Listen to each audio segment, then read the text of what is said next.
Hi guys, welcome back to snow poster TFA బొండల మామ. Okay, ఈ రోజు మన రివ్యూ ఇవ్వబోయే మూవీ నేమ్ మద గజరాజా, స్టారింగ్ విశాల్ గారు, వరలక్ష్మి శరత్ కుమార్ గారు, అంజలి గారు, సుబ్బరాజ్ గారు అండ్ సంతానం గారు. ఈ movie written and directed by Sundar C garu. ఇతను తమిళ్లో హర్రర్ మూవీస్ తీసుకుంటారు. అవి తెలుగులో చంద్రకళ అండ్ కళావతి బాగా డబ్ అయ్యాయి. అండ్ ఇప్పుడు మనం ఈ మూవీ స్టోరీ విషయానికి వచ్చేస్తే, ఏం స్టోరీ పర్టికులర్ గా చెప్పడానికంటూ కొత్తగా అయితే ఏం ఉండదు. ఆ హీరోకి విలన్ కి ఫేస్ ఆఫ్ వల్ల హీరో వాళ్ళ ఫ్రెండ్స్ ఇబ్బంది పెడుతూ ఉంటారు. దాని వల్ల వచ్చే consequences hero through out the cat and mouse game లాగా అవుతూ ఉంటది త్రూ అవుట్ ద మూవీ. ఇంతకు మించి కొత్తగా కానీ ఇప్పడానికైతే ఇంకేం లేవు. ఎందుకు ఇంకేం లేవు అంటే, ఇది ఇప్పటి మూవీ కాదు, 2012 మూవీ. అండ్ ఈ మూవీకి పాజిటివ్స్ విషయానికి వచ్చేస్తే, రైటింగ్ బాగుంది. కొంచెం మూవీ అయితే మరీ ఓవర్ ద టాప్ బోర్ అయితే కొట్టలేదు. కొంచెం కామెడీ వన్ లైనర్స్ చాలా బాగా పేలే అని చెప్పాలి, మన సంతానం గారివి అండ్ వాళ్ళ ఫ్రెండ్స్ ట్రాక్ ది. అండ్ పెళ్లిలో ఒక ట్రాక్ ఉంటుంది, పెళ్లి ట్రాక్ ఉంటుంది ఫస్ట్ హాఫ్ లో. అందులో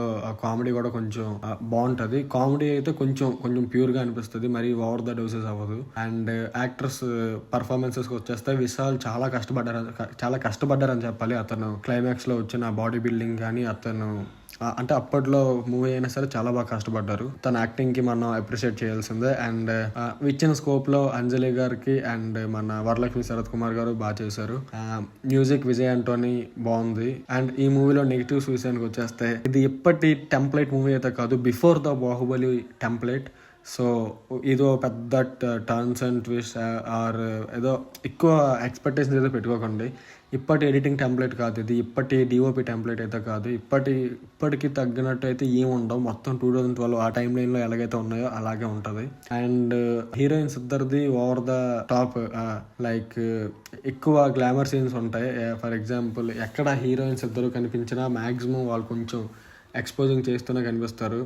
అండ్ అది నా వరకు నాకున్న నెగిటివ్స్ అయితే అవి. అండ్ ఈ మూవీకి మేమిచ్చే రేటింగ్ 2.25. అంటే థియేటర్లో చూసేంత వర్త్ అయితే నాకు కాదు అని నాకు అనిపించింది. అది మీరు చూస్తారో లేదనేది మీ choice. For more movie related content, subscribe to our cinema poster. Thank you.